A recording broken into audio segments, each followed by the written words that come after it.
Hi Peaches, it's Shaaba. Welcome back to my channel and thank you for clicking on another video and Happy New Year! Oh my goodness, 2024. Come closer, come closer.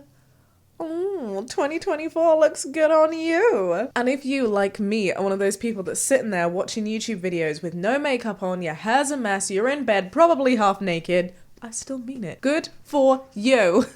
I hope 2024 brings you a butt ton of happiness and love and laughter, and I also hope that 2024 brings in significantly less chaos. That is what we are manifesting. I'm so here for it. It is New Year's Day and it's also a Monday, so it didn't feel right to not kick the year off with an Am I the A-hole? So that's what we're doing today. My only problem is it's not starting off in like the happiest note. It's definitely more of a spicy note. So on Thursday's video, I've got a lot more wholesome coming at you. That's the plan. But for now, let's go fishing for a-holes. Why? It's 2024, but our motives are still the same because it's a little bit of juicy drama, it's a little bit of fun, because we can hopefully help a couple people out and expand our own mindsets along the way. What's not to love? This is not so much to love. Shaaba's hair getting stuck with fingers in the new year. We avoid that. Okay. We do have a lot for 2024 though. New content, new music, new podcast. Do you know what? Why not? I'm going to give you the pre-save link to my next song, Super Glue, which is coming out on the 12th. I don't know why I said it like that. Super Glue! Going out on the 12th. Link is in the description if you want to take a look. New music, new podcast. Jamie and I are going on tour this year to the States to hopefully see some of you beautiful people. So much happening. So much info to share. But for now, let's dive deep into the a-holes. Let's go. I tried to curate a bunch today that were New Year's themed. So yeah, let's see how that goes. I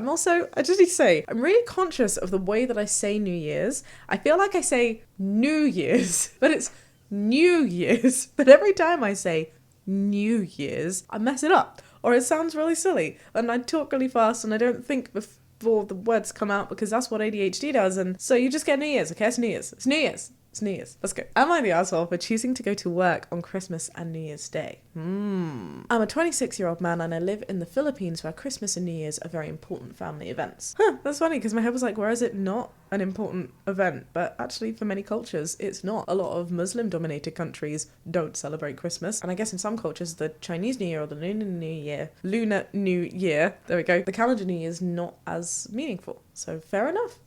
That's a very Western way of thinking. We're doing a lot of unlearning as well as the learning. Important to call it out. Okay, if you look at the calendar, December 25th and January 1st both fall on Mondays. They do, and I knew this because I was like, how am I going to do the Am I the Arsehole videos? I'm not going to put one up on Christmas. It felt like the wrong vibe, but we did Boxing Day. It's all good, friends. And, says OP, I chose to go to work for the benefit of having the opportunity to receive a triple pay of my daily rate for those days. This is my first time that I'm missing Christmas and New Year's. With that, my overbearing mum is disappointed that according to her, I chose work over family. Bear in mind, I'm fortunate enough that I work from home and she still misses the point. I already provided compromise that I would stay up late and even that doesn't seem to be good enough. I don't see anything wrong with working, especially that times are tough and prices are not going down anytime soon, so am I the asshole? Okay, I feel like there's a lot to unpack here. The first unpacking that I want to do is the term overbearing. I'm assuming this isn't what's making mum overbearing. OP is just providing context here that mum is overbearing generally. And I have so many questions. We need more info. I think this is a more info badge ruling initially because when you say you work from home, like what is it that you do? Would you be gone during like the big dinner times? Is it the case that you're working from home but you're on call so you can still partake in family stuff? Or are you going to be like locked in your room on your computer like blah blah blah blah? To be fair, even though I feel like that info is required for the context, I still think that you are not the asshole. The reason being is you're an adult. You're 26. If you want to spend your celebrations how you want to spend your celebrations, then you spend your celebrations that way. Do you know what I mean? I totally appreciate that there are times to come together. I also have to address my personal bias in this because Christmas was always a really tricky time for me. It's a lot better now because I feel like there's less of a, onus, obligation, pressure to spend the time equally between my families, which are split and very different parts of the country. So it's not actually possible to like see all of them on Christmas. Even people who are not from a split family, right? If you're in a relationship, there's an obligation to spend it both with your family but also the in-laws. And so, you know, like Christmas is always a dramatic time for that reason. Families are like, oh, but you're not spending enough time with me. So honestly, for that reason, Christmas Day became something that I disliked and then became something that I chose to do very different things on. When I had the autonomy, I was like, you know what? My idea of a great Christmas is to go to a food hall and just volunteer because then I don't need to worry about any of this. It's why Four Christmases. It's one of my favorite Christmas movies because they're like, every year for Christmas, we bow out. We don't deal with all of that stuff. We're on a beach in Hawaii doing cute things. And then the premise of the movie is that can't happen, and then what happens? Anyways, it's a cute film. You should totally watch it. But anyway, what I'm trying to say in this very long digression is that Christmas to me means something else. Now that I'm mature, now that I feel a lot more confident in myself and I don't need to feel that stress and pressure. I mean, it still exists to many extents, but I realize that the reality of the situation is I am one person and there is only so many places that I can go whilst also prioritizing having a good time myself, you know? I don't want to spend a lot of Christmas on the roads. When I found the confidence to be able to communicate that and sort of set my own boundaries, I actually really enjoy viewing Christmas now, not as a day, but as a season. There are so many beautiful people to see, not just family or different sides of family, but friends, chosen family, other loved ones. Like, it's a wonderful time, and there's such a big hype for like the whole of December and now also November, right? Like from October 31st, it's Christmas capitalism. There's such a big hype, like it's a shame to waste it all on one day. Our Christmases, we have like 7 Christmas dinners across a week. We spend it with like 4 core families and 3 different friendship groups, and it's great. It's good fun. And so if on this one day, like it's just a calendar date, if on this one calendar date you happen to be working because it's 3 times pay, you want to do that, go for it. We'll celebrate it on Boxing Day, where everything's reduced in price anyway because it's after Christmas and the cost of turkeys and stuffing and all of that stuff just like drops. Great bargains. It's amazing. Like, I think it's really freeing to be able to think of it in that way. And honestly, I think if family don't understand that, there's one of 2 things going on. Number one, they are just being immature because, you know, like when you're younger, your birthday is like the most important thing in the world. But when you're older and you have work or school or other commitments, or not just you, but also the rest of the family, don't we then celebrate birthdays on different days instead? Don't we move it to weekends? Like, isn't that just a thing that we do? We move it to the next convenient time that everyone's available. This could be one of those times. And unfortunately, not everyone can take a break on these one meaningful, significant days because things like emergency services and healthcare services and police services, like national services, people are still volunteering their time on Christmas Day to be able to help us out as a society. We can't place so much importance on one day, you know? So there's either a level of immaturity going on there, or the second thing that could be happening is it's not about the day. It's not about Christmas Day. It's about the fact that the network of people, the group of people are all coming together at that one time, and you're going to miss that time. You know, that one I understand a little bit more. If they're like, oh, but we never get everybody together and now everyone is coming to this one time and it just wouldn't feel the same if we're not celebrating with you. I do understand that to an extent. Having said that, you are still an autonomous being, and if you're working from home, you can still partake, and depending on your shifts, right, assuming you're not working over dinner time, do you really need to be there for the whole day? I remember when we used to do New Year's Day at my grandparents before my grandpa passed away, bless him. We would go there every single New Year's without fail. And I get it, it's like a cute dinner, but around that, we were just bored. We were watching TV, we were chatting to each other, you know, playing board games and stuff, but like, I'd much rather have been at my house playing the games that we have at home because there was a lot more, and then going just for the dinner. So, you know, I'm sure you're not working 24 hours on Christmas Day and New Year's Day, and therefore you can join in with some things, you know?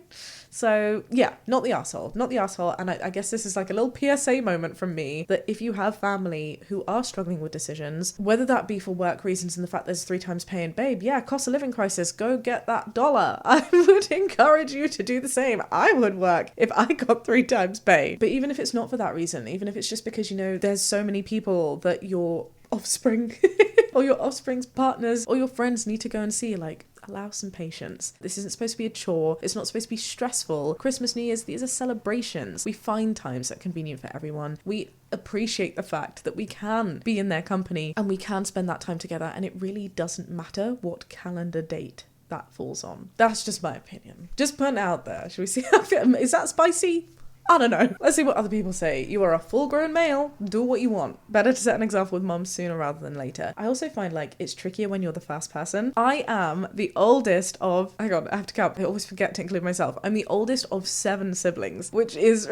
really annoying. It is split across different families, but I'm still the oldest in all of them, which means I am the guinea pig. So when I was the first to leave, when I was the first to go to uni, have jobs, you know, be like, oh, I can't make this date because it's a family party, sure, but I only have so much annual leave. I was the one that was like, Shaaba, how dare. And now I see my siblings do it. My sisters are like, oh yeah, I'm off with my non-family members doing blah, blah, blah, blah, blah. And mum's just like, okay. And I'm like, where was that when I was younger? So yeah, sometimes it's a guinea pig effect. But you're right, you're old enough, you got to set those boundaries, and life is for just too short. It's too short, dude, for arguing over this stuff. No assholes here. Oh, it's your choice how you spend your time in your holidays, but your choice will impact your relationships. Ah, that is true. I agree with that, but I don't agree with this badge. Here's why. I would agree if mum was upset. Mum is not wrong for being upset. That's not what makes her an asshole here. What makes her an asshole is taking it out on you and being like, oh, you're choosing work over your family. That's what's not right. And that's what goes into assholiness to me. Because that is at best a misunderstanding that, you know, encourages you to feel guilty, but at worst, emotional manipulation that nobody deserves to feel. Because I genuinely feel, especially if you're working from home, I don't think there is any work, right, that will require you to work 24/7, all 24 hours of Christmas. I'm sure there are compromising ways where you can still partake in some of the activities. Some of the main ones, like a dinner. And so to just be like, you're an asshole for choosing to work and for not even trying to consider these other options, I do think that's a bit assholey of mum in this situation. But I respect where this is coming from, and I do totally agree choices do impact relationships, and it's not someone else's fault for feeling a specific way if you choose to make a decision that doesn't benefit a family, in this context. You're entitled to do something, they're entitled to feel a certain kind of way, but what they're not entitled to do is then use those feelings to behave in a way that is more negatively impactful. Not the arsehole triple pay, I'd be at work as well. I see this a lot, actually, in retail in particular, right? I don't think this is a retail job because you can't work from home if you're in retail, but triple pay does seem to be like hey, because you're working on a special day, here is a thing. I did actually have an occasion where I had to work, special holidays a number of years ago, but it was also really fun. Like, you typically don't have to do a lot of work because there's no one around, but it's also like you get cute little extras. Like, my workplace ordered a bunch of pizza and we all like danced and joked and had like fun. There was Christmas music playing. It was cute. It was good fun. It was good vibe. And then I went home for the Christmas meal. Let's move on to another one. Am I the arsehole for making reservations for New Year's dinner without including my brother and his wife? Ooh, that feels mean. But let's see why. My older brother, his wife, my parents, and my younger sister live in the same city. I live in another city far away due to work, but I'll be going back home for the holidays. Yay. There's another context setting here. My parents aren't exactly the most wealthy, but they get by. I send money to my parents every month as well. My brother doesn't make as much money as I do, but he does make good enough money to not be considered poor. The wording here is like raising a tiny red flag for me, because I'm like, ooh, that's a little bit insensitive. Maybe perhaps OP is a little bit out of touch. Let's see. However, says OP, he often makes bad choices with money, spending a ton on his hobbies, but barely spending money on some necessities. He frequently borrows money from my parents and me for other things. Okay. Right, initially when OP was like, he makes bad choices and spends a ton on his hobbies, I was like, what's wrong with that? It's the brother's money. The brother can do what he wants with it. But then if he's not spending money on necessities and then coming to you guys to be like, I need more money, that does indicate pretty bad money management, right? So OP suggested to the parents that they should all go to this really good restaurant in our city on New Year's Eve. It's a fancy buffet with all the good food, and yes, it's slightly pricey, but not extremely expensive. I feel like I need to know the number, because I'm like, what is not extremely expensive? What is a little bit pricey? That could be so many different things to so many different people. I told my parents that I would be paying for them, and also my younger sister. She's still in university. I then told my brother about the idea, and he immediately rejected it, saying it's too expensive and how it's a waste of money. He doesn't want to pay a penny for it. I know he can afford it because he spent a ton more on his hobbies.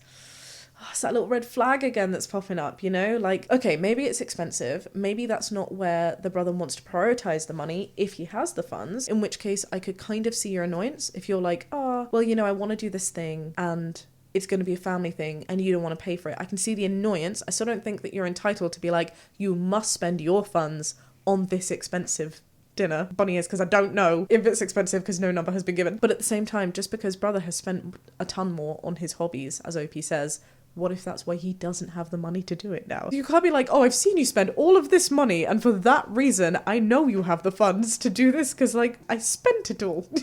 I see this a lot in Asian culture. People would be like, I have a really fancy house. They've just bought a massive freaking house and so they clearly have a lot of money. I'm like, but they just bought a really freaking expensive house. Like, that's why they have no money. Don't think they're lying to you. Like, moving house is expensive.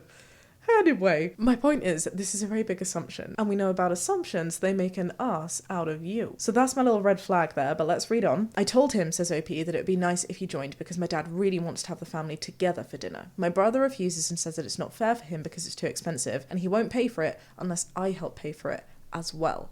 I absolutely refuse because why would I be paying for my brother and his wife as well? We all have jobs here. Interesting. Let's read on. My only thought at this point is dad's stipulation, parent's stipulation is I want everyone to be together. You're the one that's come in and said, hey, I want to go to this specific restaurant that's pretty expensive and I'm going to pay for these people, but you two are going to have to pay for yourself. You're then making an assumption that they can pay for it. Maybe they can, maybe they can't. Even if they can and don't want to, what is the moral line there? Those are my thoughts, but let's read on. My dad found out about this and he was upset because he really wanted to have a full family dinner since I only get to come home during the holidays. He then offered to pay for my brother and his wife, and my mum got angry because she was like, why would you do that? He can pay for himself. My brother then got angry. Oh my goodness, so much anger. Angry at me and told me that I should have just stuck to the original plan that my dad had made, which is to do some kind of potluck at home. Okay, all right, I see. So the initial idea was you're going to do something at home. Everyone's going to come together and bring a dish. I just recently learned that that was a potluck and I was like, oh my God, that's so cute. I love the idea of this. Anyway, I'm just having a bit of a mind blown moment. Is that because like it's a lucky dip as to what pot you bring? Because like people don't tell you what they bring in advance. It's like, oh, it's potluck. Like,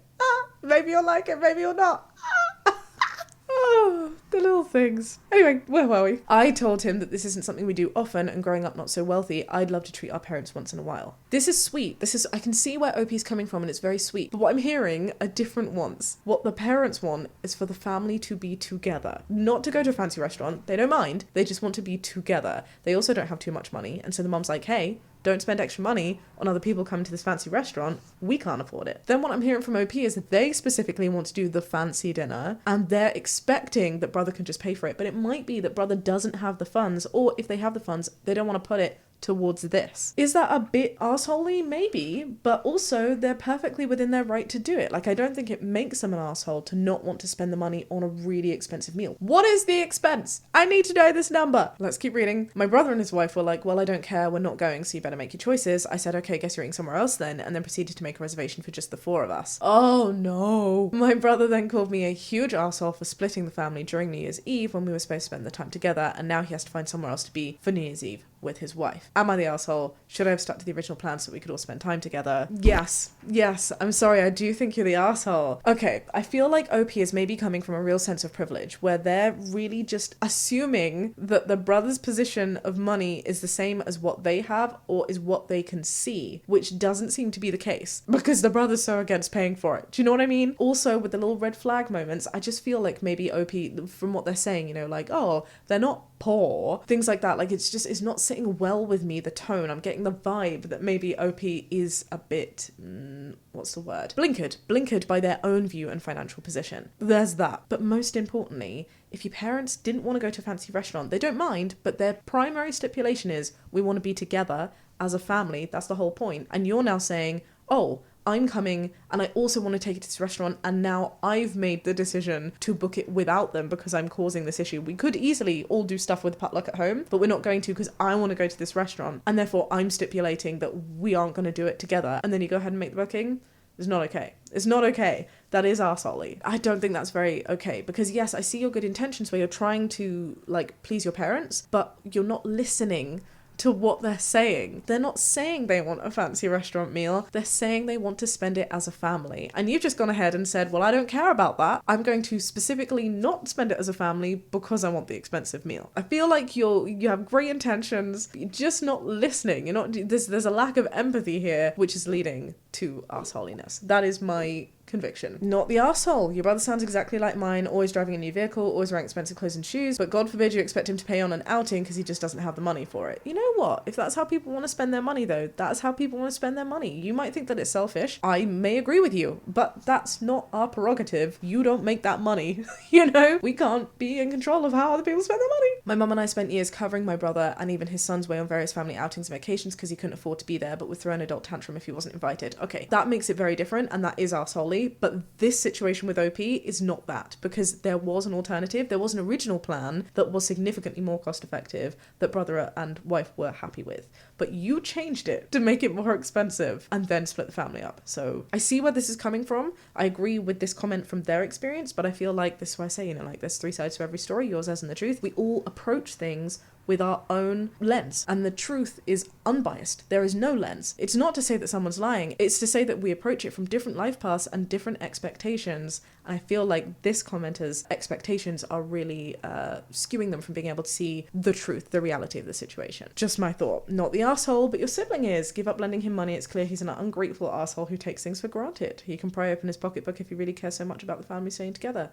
I mean, it's a viewpoint, not the arsehole, but stop enabling your brother. Not the arsehole. Your brother literally said if someone doesn't pay for him, he's not going. If someone's going to guilt trip someone, they should be ready for a turn to sender. This is so interesting. I did not expect so many NTAs. Oh, you're the arsehole. Your brother may be cheap, but the question you asked was about your decision to plough forward with a reservation. Your dad's original plan included everyone, and you hijacked it for the luxury buffet. I'm going to go against a lot of people here and say you might be the arsehole. You seem very self-aware of the dynamic, and I feel like you had an inkling your brother wouldn't go along with it. So why not discuss it with him before going to your parents first? I agree, says someone else. Why not treat your parents another time? This sounds like a holiday that the family normally spends together. You are the arsehole, have the potluck with everyone, and then take your parents out on your own on a separate day. And you know what? I absolutely agree with that. I really do. I think the two things don't need to go hand in hand. I think we can't tell people how to spend their money, especially because there was already an event happening. There was already a plan in place, and you change it to make it more expensive. You gotta accept if not everybody's going along with that. For whatever reason, it's their money, then you need to accept that. Splitting up the family is not the right move on this occasion. That's just my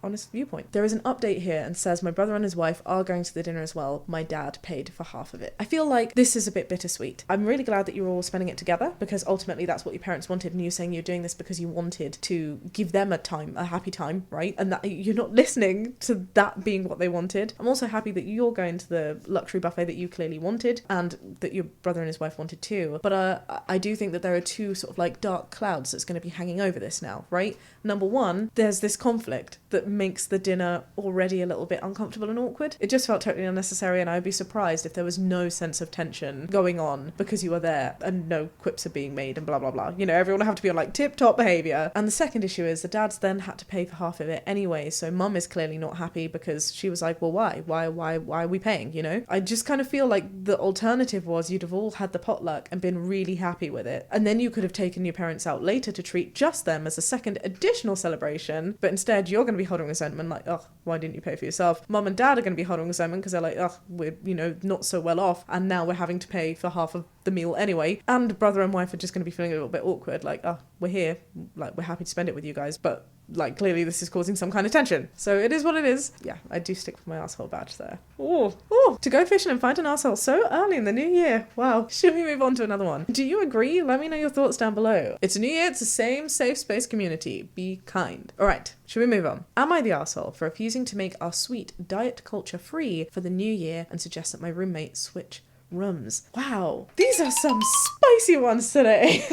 I am in my sophomore year of college. Is that first? Does it matter? Maybe it doesn't matter. And live in a 4-person suite, 2 people per room, with a bathroom and a living room. That sounds fancy. But okay, I share a room with Liv, and then in the other room are Mads and Chris. Liv told us that she wanted us to be in a diet-free zone because she doesn't want to be inundated with diet messagings for New Year's. I think that's very wise. I think, you know, like, at the end of the day, you do you. When it comes to things like dieting, as long as the decisions that you're making are for yourself, like the only influence and the primary influence is not, oh, society thinks that I should be thinner, society thinks that I shouldn't have hair, or whatever it is. As long as the aim and the desire is truly coming from you, something that you want to do, and not because you feel like you need to do it to fit in, then do it. And I feel like that in itself is controversial, because then some people are like, well, what do you mean you want to lose weight? What do you mean you want to shave your legs? You're only doing that because you're being conditioned by society to make you do that. What do you mean you want to wear makeup? And I totally appreciate that it can get very complex. This is like a whole video in itself. But the problem that I have is when other people are then forcing you and being like, well, as a woman, you should not shave your legs. As a woman, you should not wear makeup. You're then taking away that person's choice anyway. If you're saying society can't tell you what to do, you are then the person telling them what to do, which it kind of defeats the purpose of autonomy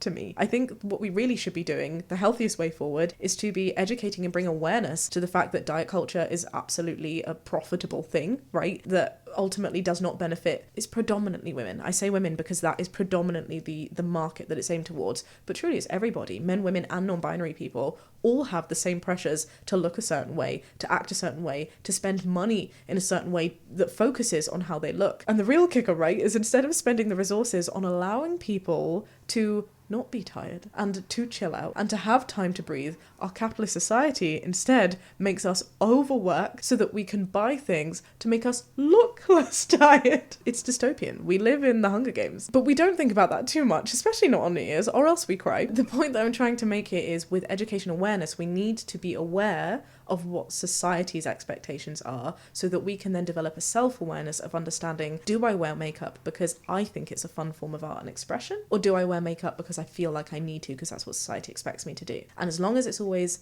that first one, you're dieting because you want to, or you're gaining weight because you want to, or you're wearing makeup or shaving or not shaving because you want to, that is what's important. So that's the mindset that I'm going to be reading this from. Of course, says OP, I don't mind avoiding the subject around her, but she wants to stop us from doing things like meal prepping or counting calories because it's all diet culture. I have a food scale because I'm crap at portion sizes, and she wants me to put it up. Blah, blah. Let's read on, see why OP is doing it. I'm hoping that's where this is going. I gained some weight over the last semester due to laziness and snacking, and I need to get myself back in shape, and I don't want to feel like I'm doing something wrong trying to love myself and my body. See, and this is where it becomes difficult, because are you saying that you gained weight and you need to get yourself back in shape? And especially with the word wrong, right? Like, are you saying that it would be wrong to not exercise and that loving yourself and your body is working it to get it to a societal ideal? Because if that's the case, then I can see where your friend Liv is coming from, because that is unhealthy, right? Like, so what if you gained weight? So what if you snacked? It's okay, it happens. The term loving your body doesn't mean there's only one action point to do that, and that action point is to then lose weight and trim up and go to the gym. You could love your body in its exact state and be like, hey, well, my body's amazing, it's just a little bit more jiggly now, and that's fine. Because there shouldn't be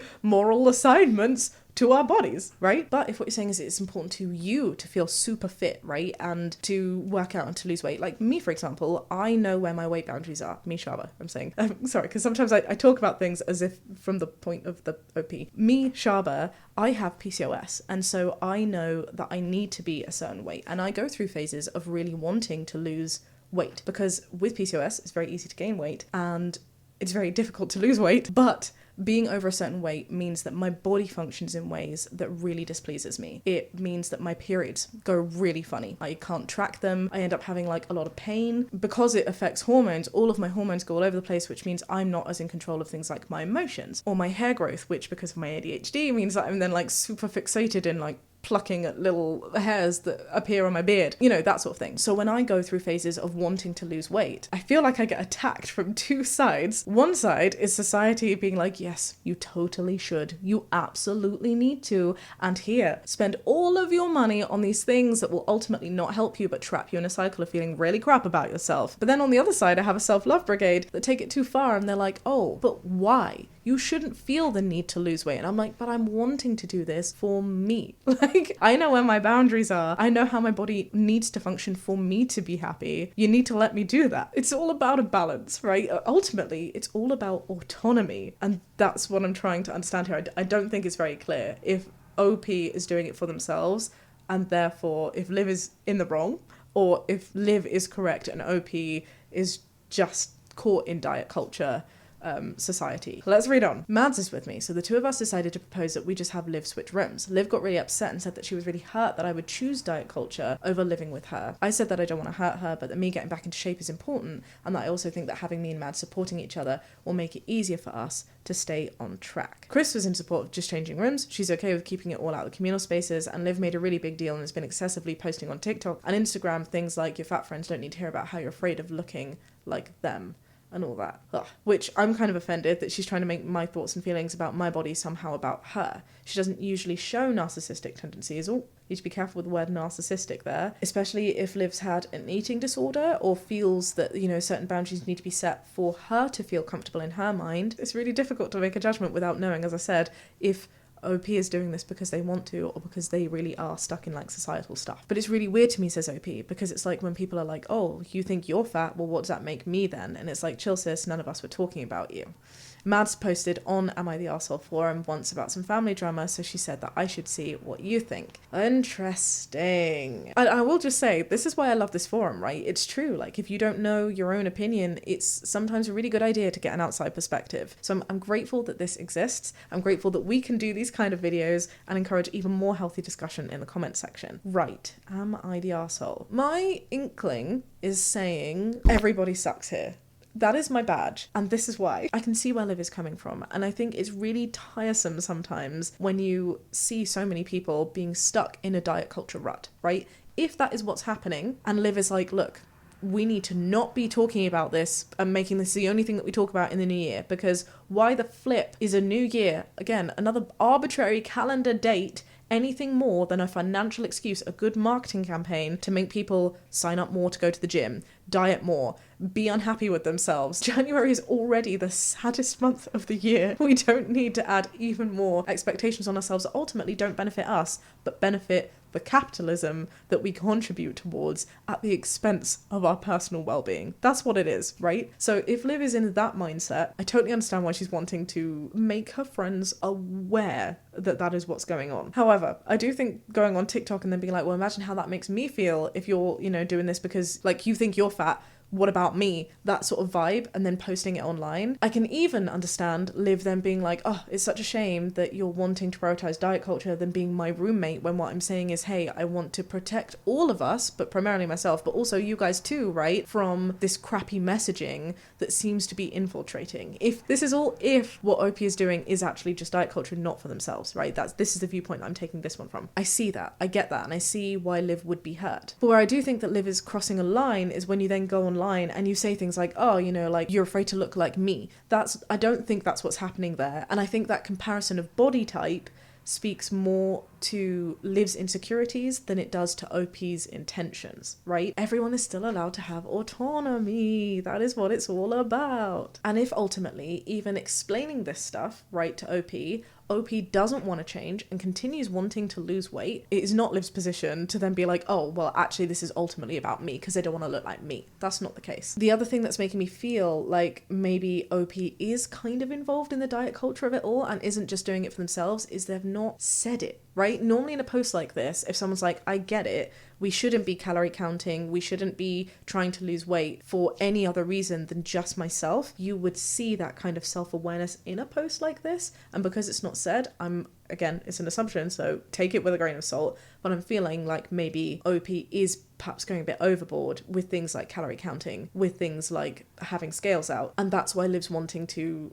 protect against it. So for that reason, I think it's a bit problematic, but is it enough to call somebody an arsehole? I'm thinking no. As long as you then respect Liv's rule, right, of not doing it in the communal areas, if you still want to do that for yourself, maybe that's a way that you are harming yourself, but you're choosing to do that. Yeah, okay, maybe I need to change it. It's not an everybody sucks here. We take that away. It may be the opposite. It's either a not the arsehole because Liv's being an arsehole for taking it over, or what I'm actually going to go for is no arseholes here. Sorry, that was a roller coaster. No arseholes here. That's my vibe. Liv's trying to do what's good for her, but no arseholes here with a tiny not the arsehole because Liv is being an arsehole for making it about her later. And I also think that OP does need to just have a think. Like, I'd love to just have a chat with OP and be like, babe, just making sure you're doing this for yourself, not because you feel like you need to. It's okay to gain weight. It's okay to not feel a need to lose weight. It's okay if you're wanting to portion size. I get it. I too am really bad with portion sizes because we grew up with excessive portion sizes that does super skew my ideas of what just biologically we should be consuming. We should be eating not until our plate is finished or else we get a smack, but also not to the point where we are still hungry because, we need to diet. There is always a balance, and it's all about listening to genuinely what your body needs. And I feel like that's maybe a conversation that Liv's trying to have with OP, but is either not doing it great or OP is just not open to having such a conversation. Not the arsehole. She can't dictate how you take care of yourself. She can get over it. Also, says somebody, eating healthy is not diet culture, it's just a lifestyle choice. That's the point. Thank you, commenter. Is it though? That's the point. Is it because it's a lifestyle choice? Is it just healthy lifestyle practice? Or is it diet culture? That's what I'm struggling to understand. If it is diet culture, no assholes here, I think. I can't call somebody an asshole for falling for what 90% of the world falls for in terms of diet culture. It just means you need to learn. We need to teach society better to not fall into those traps. But if it is just a lifestyle choice, then Liv is an asshole for making you feel bad and making it about her when it's not about her. Do you know what I mean? That's my thought. Not the arsehole. Everyone is allowed to have personal goals. The key word is personal. Again, is it though? Like, it's all good and well saying this stuff, but if your personal goal is motivated by society, it's no longer a personal goal. It's manipulation, and that's not okay. No one else has to dedicate themselves to the goals. If she feels she can only make her own personal goals work with the support of the rest of the world, then she needs to work on herself more. No one owes that to her. I do agree with that to an extent. Oh my gosh, this is such a complicated one. I agree that there are going to be triggers in life, and Liv is going to have to deal with maintaining those boundaries and those triggers, but that is what she's doing. In her own home, she is setting her boundaries of, I don't want to see that stuff near me. I don't want to be involved in that stuff. And part of a support network is being able to request said things and knowing that your friends are going to support you, especially if you've had an eating disorder in the past, and especially if you're just trying to work hard on your mental well-being. You know, if you're saying, I don't want to see people weigh their food in scales because that makes me feel bad, you are very inclined in a communal space to say, hey, could we not do that whilst I'm around? Like, ask me to leave, wait for me to leave, or do this in an area where I have my area here and I can't see that, and blah, blah, blah. You know, like there are compromises that can be made, but I don't think that Liv's in the wrong for wanting to set those boundaries in somewhere as personal as her home. It's not OP's responsibility to manage other people's triggers. OP, not the asshole. Right, the forum seems to be pretty set and not the asshole here. And I do somewhat agree. Again, it's about that balance. It's either not the asshole or no assholes here. With a Mama Shaaba hat of please educate yourself on diet culture. Alright, my loves, because that was so long, I actually feel like we need to stop it after 3, because this video is going to be too long otherwise. Thank you so much, my loves, for joining me for a New Year's edition of Am I the Arsehole? I really do wish you have a wonderful start to 2024. I'm excited to spend more time with you. Lots of exciting things coming up. Music, podcast, tour, all things that will be announced very soon. For now, if you could give the video a thumbs up, I'd be super grateful. If you could subscribe, that could be great. So many people think they're subscribed and are not subscribed. So if you want to, you can take a look. Super helps me out. No pressure though. I'll catch you next time with another video. Be kind and have a great day. Bye.